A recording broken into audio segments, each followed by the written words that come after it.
যেহেতু এখন শীতের সময় তাই শীতের বিকালটাও অপরূপ সৌন্দর্য। আর আপনারা তো অনেকেই জানেন এই নদীটা কতটা বড়, একদম সাগরের মতোই লাগে। ক্যামেরায় কিরকমের দেখাচ্ছে আমি জানি না, কিন্তু সামনাসামনি পুরো অস্থির ছিল।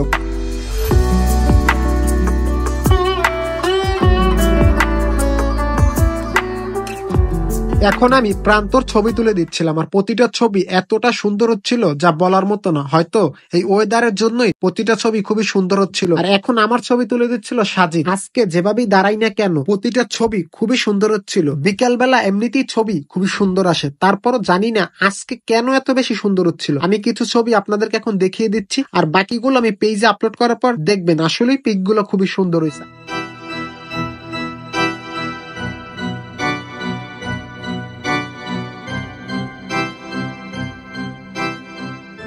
আলহামদুলিল্লাহ, বছরের প্রথম দিনটা খুবই ভালো কাটছে। আপনারা আমার জন্য দোয়া করবেন, আমি যেন সারাটা বছর এইভাবে আনন্দে হাসি খুশি থাকতে পারি। সকলে দোয়া করবেন সুস্থ ও স্বাভাবিকভাবে যেন বছরটা কাটাতে পারি। সকলে ভালো থাকবেন। আল্লাহ হাফেজ।